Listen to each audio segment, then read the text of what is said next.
Pour tout vous dire, j'ai été très influencé dans ce que j'ai dit il y a quelques instants en vous écoutant hier. Et c'est parce que je vous ai écouté hier que je vous ai demandé de venir ce matin. Parce que c'est toujours la même chose et j'utilise quasiment toujours la même expression. Quand il y a un drame ou un fait divers, on a des informations qu'on n'a pas d'habitude et j'utilise l'expression de ouvrir le capot. Et on voit comment ça se passe.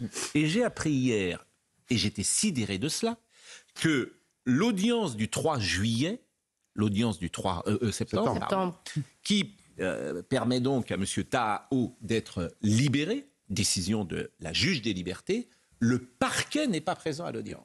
Le parquet, le procureur de la République, le substitut du procureur n'est pas présent. Le parquet, c'est nous. C'est ce que représente la société, oui. Le parquet, il est là pour nous défendre, nous. Et le parquet n'est pas là. Donc quand je dis que la France ne protège pas ses enfants, c'est un exemple concret. Le parquet ne nous a pas protégés. Alors, est-ce que le parquet est responsable ? Est-ce que cet homme, le substitut, est responsable ? Est-ce que les procureurs sont responsables ? Parce qu'il y a un moment, il faut bien qu'il y ait des gens qui soient responsables dans ce pays.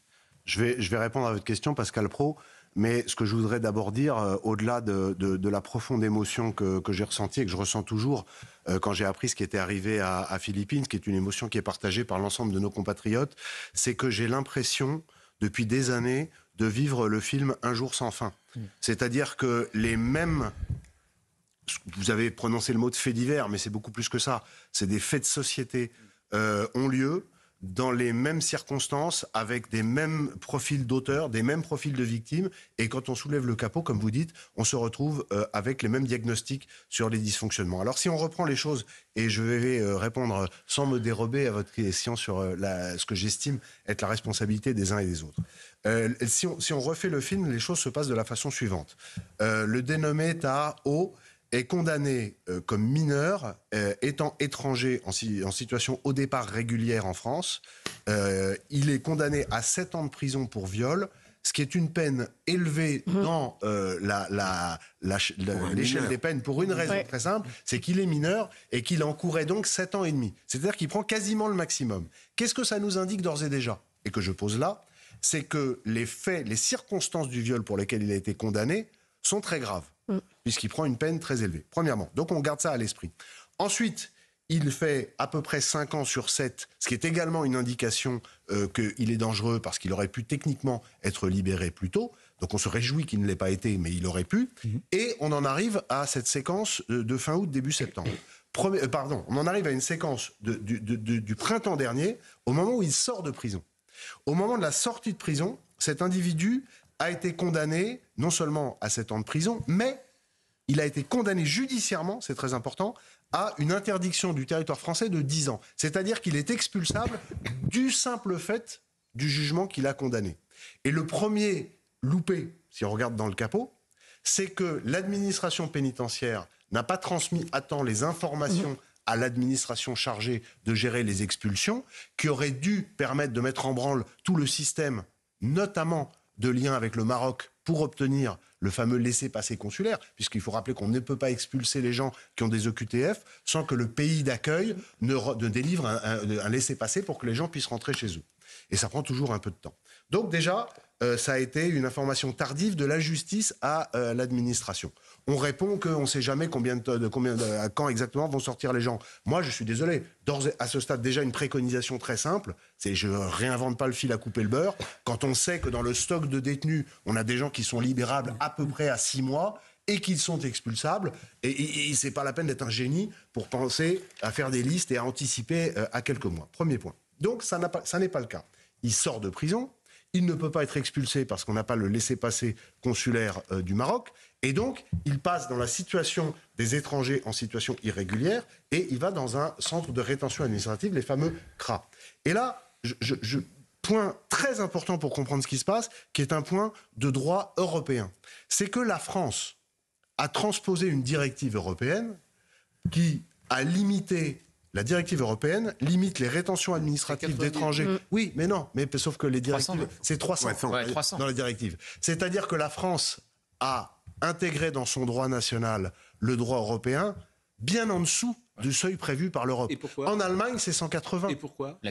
Parce que... Donc c'est laxisme, on y revient. C'est donc l'idéologie mortifère de la gauche française dans la justice française. Donc, Pascal Praud, vous vouliez une première responsabilité, et c'est là où je voulais en venir. La première responsabilité, c'est celle du législateur français qui a transposé cette directive à minima avec un seuil de 90 jours. Et donc du gouvernement aussi, qui n'a jamais proposé de changer les choses. Et donc du ministère de la Justice, qui n'a jamais proposé. Pas le gouvernement qui est en place de pas aujourd'hui, mais Emmanuel Macron ça fait 7 ans, depuis 2017, donc il a une responsabilité là-dedans. Sa majorité, il aurait pu faire... Surtout quand on promet 100% des OQTF. Non, mais il peut être un mensonge d'État. Hein. Il avait une majorité entre 2017 et 2022, il pouvait faire passer ça, il ne l'a pas fait, donc il est responsable. Je vais revenir sur les OQTF je veux juste finir sur la séquence, et après je vais vous dire un mot très important pour... Mais ce procureur... Oui, j'arrive à ça. Ensuite, on rentre dans le cycle de l'individu qui est dans le centre de rétention administrative et qui, ce qui est une autre aberration, a le droit techniquement de se demander sa mise en liberté, et on a des audiences devant le JLD qui se répètent, ce qui occupe la justice, occupe les juges, occupe les greffiers, occupe tout le monde, occupe des avocats qui sont payés par l'État pour plaider contre l'État. Donc on se retrouve avec une... Parce que ça coûte cher tout ça. Non mais c'est ça ouvrir le capot. Il y a aussi un problème... ça ouvrir le capot. Il y a aussi un problème de budget. Oui, mais j'entends bien, ouvrir le capot, c'est apprendre, parce que les gens ils savent pas ça, que quelqu'un qui est en centre de rétention administrative a le droit de demander d'être libéré. Oui, mais qu'il a le droit de demander une fois de temps en temps, c'est pas choquant, mais il a le droit de le demander quasiment tous les 15 jours sans rentrer trop dans la technique. Et alors pour finir sur l'audience du 3 septembre à laquelle vous faisiez référence, il restait 15 jours avant qu'on arrive à la limite des 90, et il y a eu une audience. Et moi, j'ai vu sur l'ordonnance, c'est pour ça que je l'ai dit hier, personne ne l'avait dit publiquement à ma connaissance, c'est que le parquet était absent. Alors j'ai reçu des coups de fil après, on m'a dit oui, mais ce n'est pas l'usage que le parquet vienne à ces audiences, parce qu'il y en a tout le temps justement, et que c'est une affaire entre l'individu et la préfecture. Mais moi, je viens simplement dire ce matin que le rôle du parquet, et vous l'avez très bien dit, c'est de veiller notamment à la sécurité de nos concitoyens, à la bonne application de la loi, et pour tout dire, c'est l'avocat de la société. Et lorsqu'un individu demande sa libération, non pas dans le cadre automatique d'un type qui est en situation irrégulière et qui ne veut pas partir, mais qu'il s'agit d'un criminel qui a été condamné pour un crime très grave et que donc il y a une raison d'ordre public majeure à ce qu'il ne soit pas remis dans nos rues, bien sûr que c'est le rôle du parquet d'être présent. Alors vous avez posé la question, est-ce que le parquet est responsable ? Le parquet n'est pas techniquement responsable. Pourquoi ? Parce que ce n'est pas le parquet qui prend les décisions. Le parquet requiert. C'est pas suspensif. Et le dernier point sur la décision elle-même de la JLD du tribunal judiciaire de Metz... Et vous ne pouvez pas faire autrement ? Moi, je ne suis pas d'accord. Alors, il y a un débat doctrinal. Moi, je ne suis pas d'accord parce que le texte est ambigu. Il est ambigu. Et je suis désolé, mais à un moment, il faut dire les choses. Quand un texte est ambigu, il doit être interprété de la façon la plus favorable à la société. C'est-à-dire que la société, l'intérêt de la société, c'était que cet individu, dont tout le chemin balisé que vous avez rappelé, qu'on a rappelé tout à l'heure, démontre la dangerosité, cet individu n'aurait jamais dû être remis en liberté. Mais absolument. Et vous êtes d'accord, vous êtes un ancien magistrat, vous êtes d'accord ? Mais moi je suis d'accord avec Sylvien. Et le paradoxe, c'est que la JLD, dans son ordonnance, a fait un réquisitoire cinglant qui justifiait le maintien en détention de ce jeune homme. Elle parle de risque de réitération. Et elle l'a assigné à raison Philippe Bilger au prétexte qu'il s'était tenu correctement. Et d'ailleurs, c'est une des conditions qu'il s'était tenu correctement devant la commission. Les 15 derniers jours au CRA. Merci. Comment peut-il expliquer l'ordre public alors qu'il est en rétention ? Oui. Non, mais il n'avait pas posé. Gauthier Lebray. Il faut expliquer, Pascal, les 15 derniers jours pour nos téléspectateurs. Donc, on entend depuis hier qu'il ne pouvait pas être gardé en CRA car le critère de réitération ne serait pas un critère suffisamment fort pour le garder en centre de rétention administrative alors qu'il a violé. Il y aurait 2 critères qui permettraient de prolonger de 15 jours. Et je rappelle qu'il est sorti le 3 septembre et que le laissez-passer consulaire est arrivé le 6. Premier critère, si la préfecture peut prouver qu'elle va avoir le laissez-passer consulaire, visiblement ce qu'elle n'a pas pu faire, et ensuite le critère des 15 jours, qui est hallucinant. Oui. C'est-à-dire que si vous avez violé, mais que vous vous êtes bien comporté les 15 derniers jours, où vous étiez en CRA, vous pouvez sortir. C'est hallucinant, c'est inaudible. Et non seulement et Didier Migaud n'a pas réagi là-dessus. Mais Didier Migaud, il est aux abonnés absents. Mais il a porté disparu. Pour le coup, là, c'est pas Pascal Praud, c'est pas Didier Migaud. Oui, mais il pourrait prendre la parole. Changer la loi. C'est un amendement gouvernemental sur l'élaboration de la loi en janvier 2024. Mais il peut nous dire les mesures qu'il va prendre. C'est une initiative gouvernementale. De la Justice, Olivier. Quand la loi devient bavarde, elle est mal élaborée. Vous avez deux ministres. Vous avez un Bruno Retailleau qui réagit tout de suite, qui dit il faut qu'on parle avec le ministre de la Justice pour faire évoluer la loi, pour protéger les Français. C'est ce que dit Bruno Retailleau. Et Didier Migaud, qui se moque de Bruno Retailleau un jour sur deux, n'a pas dit un mot depuis qu'il a déclaré. Il se moque. Non, il ne se moque pas de Bruno Retailleau. Il ne prend pas au sérieux, en tout cas. Il le prend de haut, il lui fait la leçon depuis 48 heures. Il ne commençait pas. Philippe Bilger, il est Philippe Bilger qui consiste à peine installé à cracher sur un ministre. Philippe Bilger, je suis désolé de vous le dire, il est d'une arrogance inouïe avec Bruno Retailleau. Il fait la leçon depuis 48 heures. Et tout le monde le voit et tout le monde le dit. Pas tous ensemble. Ça n'est pas tout le monde pas le tous ressent comme ensemble. tel. Écoutez, mais tout le monde se trompe. Gérard Carrérou. Moi, Gérard Carrérou. Je connais Didier Migaud parce que je l'ai connu parlementaire. J'ai trouvé, je l'avais pas vu depuis des années, depuis qu'il est maintenant, il était dans ses hautes fonctions dans les commissions. J'ai trouvé qu'il était pire que tout. Il était goguenard. Et vous voyez Goguenard. Non, mais Il n'y a pas pire façon. Le gouvernement vient d'être constitué. Ces ministres-là sont, pour l'instant, peu connus du grand public. Il y en a un qui prend une position, normalement, on la partage ou on ne la partage pas, et l'autre le toise d'une manière goguenard est le mot. Surtout. Le mot condescendant est le mot. Ce n'est pas acceptable ce qu'a fait M. Migaud. Je pense que M. Le Premier ministre, qui a été prompt à réagir dans un ou deux problèmes contemporains, aurait dû aussi réagir en disant ce n'est pas acceptable, monsieur le garde des Sceaux. Alors, un mot sur monsieur Migaud, que vous connaissez peut-être, Thibault de Montbrial. Je le connais pas, mais moi je voudrais dire la surprise qui a été la mienne lorsque j'ai appris la constitution du gouvernement sur un point très précis. Ça fait des années que je dénonce, et je suis pas le seul, le fait que les attelages gouvernementaux en matière de sécurité sont composés du ministre de l'Intérieur et du garde des Sceaux. Il faut rappeler que la justice concourt à la sécurité des Français. Donc la justice est un des deux ministères qui concourt à la sécurité. La justice n'est pas dans un monde éthéré et la police se chargeant de la sécurité. C'est les deux. C'est une chaîne. C'est une chaîne qui doit travailler ensemble. Et ça fait des années qu'on dit que ça ne marche pas, notamment parce qu'on a le en même temps en matière régalienne, avec des ministres de l'Intérieur qui globalement essayent d'être plutôt dans l'autorité, et des ministres de la Justice qui sont à gauche et parfois très très à gauche. Là, on pensait, d'autant plus que Michel Barnier l'a tout de suite dit dès le premier jour lorsqu'il est allé dans un journal télévisé, il a tout de suite souligné que les deux grandes priorités, c'était évidemment le budget, pour des raisons que chacun comprend, et la restauration de l'ordre et de la sécurité. Et donc, je pensais naïvement que si je comprends très bien la nécessité de faire des équilibres à une époque où l'Assemblée est aussi fragmentée, je pensais que l'équilibre ne se ferait pas au détriment de la restauration de l'autorité. Et quelle n'a pas été ma surprise, et croyez-moi, je ne suis pas le seul, de découvrir que le ministre socialiste, et puis socialiste pur jus, qui a été choisi, il a été mis à la justice. Et donc, ça n'a pas loupé, à la passation, place Vendôme. Il n'a pas manqué de rendre hommage au meilleur d'entre les anciens ministres de la Justice, a-t-il dit, je paraphrase, à commencer par Christiane Taubira, qui a été une catastrophe, et je pèse mes mots, dont le règne grève encore la justice française aujourd'hui. Donc c'était un très mauvais signal. Et comment croyez-vous que ça va se passer? Tout ce qui se passe depuis 3 jours, ce que vous... arrogance, pas arrogance, moi j'en sais rien, c'est pas à moi de le dire, mais que ça soit très mal parti pour bien fonctionner, c'est un constat que je fais. Mais moi, je suis quelqu'un d'optimiste. J'ai l'espoir et l'espérance chevillés au corps. Et je me dis que peut-être que Didier Migaud, avec Bruno Retailleau, va y arriver. Mais maintenant, il va anéantir le travail de M. Je vous assure. Je finis juste. Je vous assure, ces gens ne changent jamais. Ces gens ne changent jamais l'attitude. Le mot goguenard est excellent. Ce sont des idéologues. Le réel n'existe pas. Oui, le réel existe. Non, la preuve. Mais on est dans sur non, ce mais vous êtes. On est tous d'accord. À part Olivier. Mais non, le réel n'existe pas. Ça n'est pas un plateau d'une hétérogénéité absolue. Mais le réel.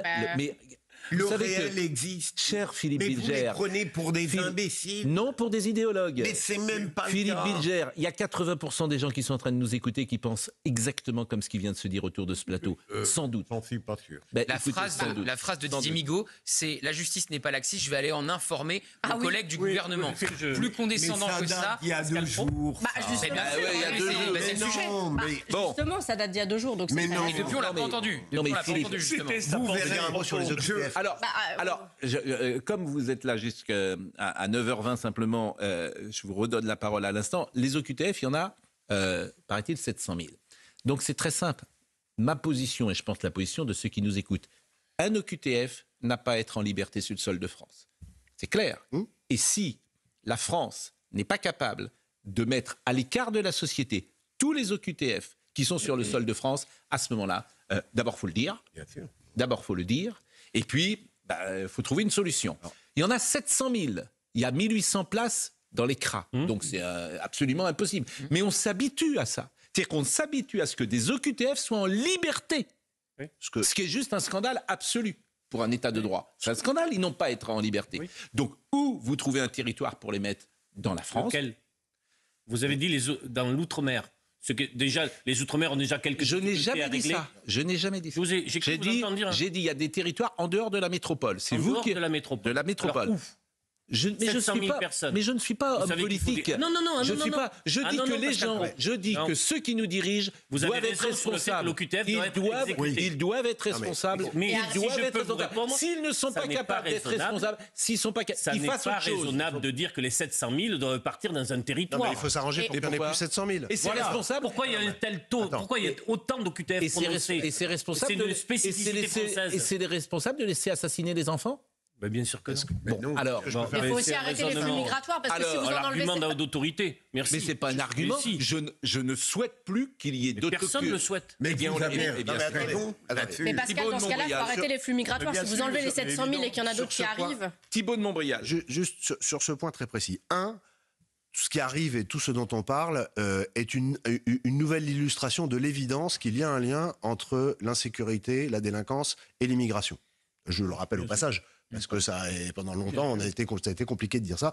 Plein de statistiques que je tiens à la disposition de tout le monde le démontrent. Deuxièmement, évidemment, et vous venez de le dire et vous avez raison, pour gérer le stock, il faut arrêter le flux. Bah oui. Donc, on ne va pas se lancer maintenant, mais ça renforce d'autant plus l'urgence de stopper drastiquement l'immigration. Troisièmement, il faut sortir des convenances et des pudeurs de gazelle, comme disait l'autre, et se souvenir que la politique migratoire, c'est une politique de souveraineté qui ne doit pas se gérer à l'émotion.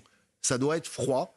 C'est l'intérêt de la sécurité du pays, et c'est comme ça qu'un gouvernement doit le gérer. Il y a une chose qu'on peut faire sur les OQTF, il n'y en a pas deux, il y en a une, c'est entrer dans un rapport de force assumé avec les pays d'origine pour obtenir les fameux laissez-passer consulaires dont on parlait tout à l'heure, qui permettent la réadmission dans le pays d'origine. On me dit oui, mais c'est compliqué, etc. J'en ai parlé à Gérald Darmanin quand il était ministre de l'Intérieur, j'en ai parlé à tout le monde.